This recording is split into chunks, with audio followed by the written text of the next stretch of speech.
Couldn't have opened that on a better page. Where was he at?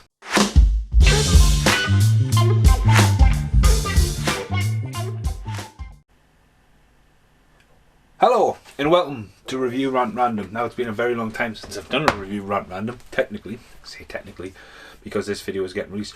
We're a bit on the slant. Review Rant Randoms are quite a bit random, so the camera is a bit slanty, I don't know why. So yeah, I did a Review Rant Random yesterday for the first time in about a year for Summersby. Like, what? Yeah, so get ready for Summersby down the line. Last night I went to see the Ghostbusters. I went to say last night in the Summersby video that I was going to the Ghostbusters and did maybe foreshadow that in time warp. Right, so big Ghostbusters fan, standing in the way. Refused to get the Z to the I exclusive steelbook. I was keeping that, I'm not having that. I don't like Zavvi, full stop. Went to the pictures last night. 5 people in the pictures last night. It was me and Britt, 2 of Sluggy's mates behind us, and 1 guy sitting right bang on the front. And the opening night, again, we're still in the COVID era. And it was a bit, honestly, right, it was a bit anxious, to be honest with you, about the audience, because, like, 25 minutes at trailers. And then it was the old Spider-Man advert. Like, well done. You know what I mean? It was like, did you see the new one yesterday with Electro and that? So, right. So I've been a big fan of Ghostbusters, and I did a review for Ghostbusters, the Essential remake, now known as Answer the Call, and a couple of years ago. And it just became a bit of a nightmare for just trolls and stuff like that. And there is some grim people out there, I would say. Everyone's entitled to their opinion. A film's a film, you either like it or you don't. If you want to delve into the universe of why you like it, then free day go to. That's what YouTube is. The U in YouTube. Right, okay. So I went to see it last night and I came away from it feeling absolutely recharged. I nearly got killed on the motorway. I own a Mini. Mini's about this big. A truck started to swerve into the line, nearly killed us. And I was like, right, at least I've seen the new Ghostbusters. Tick! You know, like being dead. That's what the film's got. The film's got... I've seen some of Stranger Things. I haven't got loads, and I know that was a massive input into this, but like Jason Reitman, who's always that little bastard kid who's like, He-Man! What's fucking He-Man? You know, for him to come along as the next generation and do this, I think well done. Like, standing ovation to him, because like the other Ghostbusters, like I revisited it recently and it looked great. Special effects were great, especially where the beams and all that flew off the screens and stuff like that. I really apologise about the slanty side of it. I just took this angle because the Ghostbusters are behind us. Should have really done the attic with a big Ghostbuster cutout, but whatever. Yeah, too much forced joke. F-bombs, you know, when I watched the uncut version in it. The cast came back, you know, trying to like go right. And I think we're past the remake era. We are. Like, the horror remakes was the first, you know, the remake and the Japanese movies into the English market. Then we had the remake on the remake. I mean, Wrong Turn's been remade. It's like, what? Batman's been remade more times than you can imagine. Turtles been remade. We're in the era now where it's cool for nostalgia. Cobra Kai is a great example of that. That worked. I think this kind of formula would work well for the Gremlins. I think it would work really well for Big Trouble in Little China as more of a quiche thing. But this whole nostalgia trip, when it's done right, and I think this is what the Ghostbusters has done. Now, I'm not a Star Wars fan and I've only seen the originals, and I know a lot of people are talking about Star Wars and how Star Wars came back and they brought the cast back. It's that kind of like, we're in that era of nostalgia. Like Matrix has come back, Bill and Ted's come back. It's more like, with this, I think it was done safe and executed brilliantly. I mean safe by saying, look, they took it out away from New York City, right? It's been 30 years since the story picks up. Obviously, Harold Ramis has long gone, bless him. And I know they paid homage to Harold Ramis in the last one with that statue, but this was great. As soon as it starts, and I thought, you know, the Ghostbusters video game is the 3rd film in my opinion. This is more of a 4th because the Ghostbusters video game was mint and they had all the cast. It was extremely funny. I've always been good at that, to cut the shark level out, but you play it and I thought, you know what, they could put him in this film. Like, thinking about this a while ago, they could put Harold Ramis in because he would have been scanned into the computer. They would have had his likeness and all this kinds of stuff. It's the right script. Stripping it back, Giving it that bit of 80s nostalgia, it was quite drained of colour, you know. Making a place looks like Archie's. If anyone knows what I'm talking about, Archie's, it's about License to Drive, you know, the roller disco. They had that kind of, they try to bring a little of the Stranger Things in. I know Finn Wolfhard, whatever everyone's called, and he's like the new Corey Feldman of this generation. You know, I felt the lass who plays Phoebe in Podcast, they were great. I know a lot of people straight away were like, oh, it's going to be kids. The story's great. At the start, you felt like there's a sense of urgency, like, oh, who's that running away? And again, from right now, I'm going to spoil the complete film. So if you haven't seen it, spoilers from now on. You know, it started off, the font was alright, going into it, boom, you thought urgency, and then the story. And then a lot of it is a bit of a remake, homage. I think the whole Gatekeeper and all that. I think Paul Rudd was quite underused. I think they could have done a bit more with him. I thought the kids were great in it. The discovery of the trap and car came quite quick. I thought there could have been a bit more build up with that, I think. You know, they did focus on more the cool to be hip, like the gang. Was that the parents going on the move and the discovery? I like the idea when they ring the phone, ring Dan Aykroyd.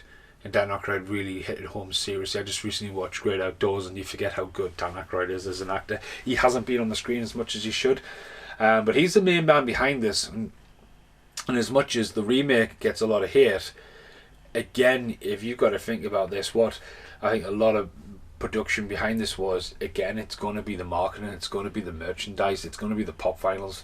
I mean, how many Stay Puft Marshmallow Mans do they think they're going to have now? It's just mental.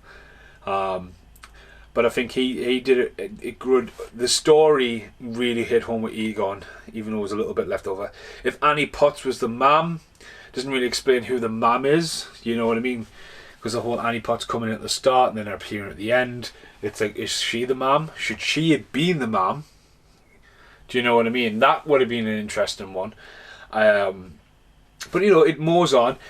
Slimer completely missing. I was gutted. Like Muncher, the new one, the lack of ghosts when they break out. You know, they had a couple, but they could have had loads of ghosts flying around, and it's definitely a montage miss there of like ghosts and like even the picture from Ghostbusters 2 or a few of other nostalgia stuff. Even if they just put the pin on the joke of Ghostbusters and had some of like, you know, the girls being ghosts and stuff like that. They could have done so much more in that montage scene, but it's great to see the Terror Dogs back. It's great to see Gozer back. Weird that J.K. Simmons, what's he called, man? Jonah Jameson? Whiplash? J.K. Simmons, that's his name. Like, weird. I would have just cast Eddie Murphy in that. Finally put Eddie Murphy in the fucking Ghostbusters. There you go. Done. So I would have done that. I think he was totally wasted. There's no back. There's a bit like, feels like a bit of a backstory missing there for him to be in there. So I would have probably cast Eddie Murphy. The build up, you could see it a mile away that the Ghostbusters were going to turn at the end, because yes, it was. If you went into that blind and didn't know the Ghostbusters were in, it'd be like, wow, because Brit didn't. I mean, Brit got the proper shock when Bill Murray turned up. If anyone's watching this though, check out the Mysterious Man, Bill Murray, Mysterious Stories, Mythological Man or something like that. The Sightings of Bill Murray. It's an absolutely amazing movie. He just doesn't even have a mobile phone. It's just, he just turns up. Like, if you want to leave a message on his answering phone, but it's all about like Bill Murray like walking life as like, right, it's 5 seconds to me, it's a lifetime for you kind of attitude. He's just an absolute god. He is God. But yeah, special effects were great. As I say, there was some really, really laugh out loud bits. The Terror Dogs, again, they were quite haunting. The bit where Egon dies at the start was really like well done, but then you know, the whole soul going and the homage to the chair. Rick Moranis, you know, with him having a big comeback, you think he might have took a paycheck.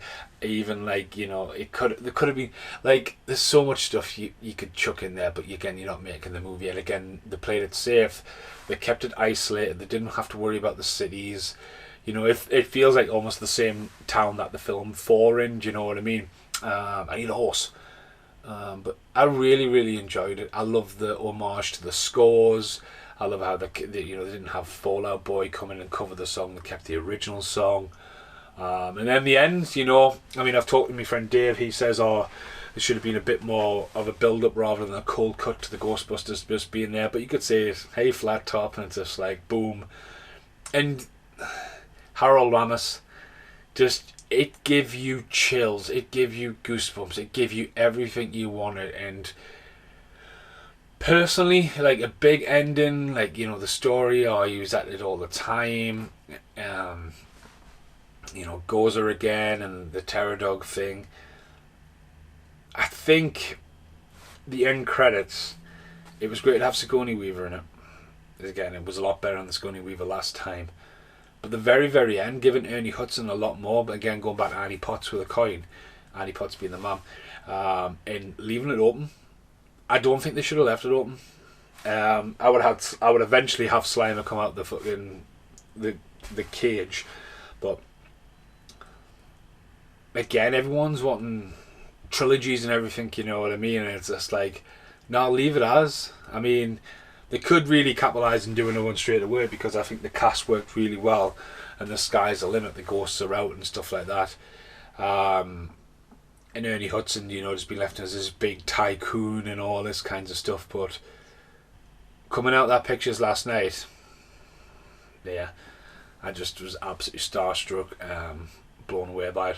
You know, I know a lot of people are going to hate on it for a load of different reasons, and again, that's the thing about like YouTube and all that. People can express, and if you want to listen, talk and chat about it, that's fine. But like, you either love it or you hate it. If you hate it, you know, you hate it. But I loved it. But yeah, for Harold there you are. Yeah, it was absolutely awesome. Right, see you in the outtakes. Now who's smiling? Now who's smiling? Now who's smiling? Now who's smiling? Here in the outtakes, not much to talk about really. Go back to the Ghostbusters manual from 1990. Yeah, he was missing so badly. Just a cameo. I know they over cameoed him in the last one, but stave push, man. Like, yeah, maybe your own Slimer.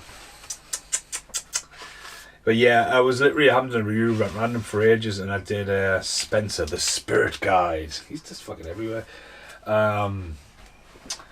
Just sort of like Summersby. I was going to do the whole Summersby thing, and I was like, what's Summersby? And I was like, right, it's worth a review, Rant Random. You look at that there. Can you believe that? There's a tiny little Stay Puft Marshmallow Man. Look at that. Tearing up Winston's shoes. So yeah. There's loads. I mean, aye. After 30 years, I am happy with that. Thanks for watching this. Goodbye for now.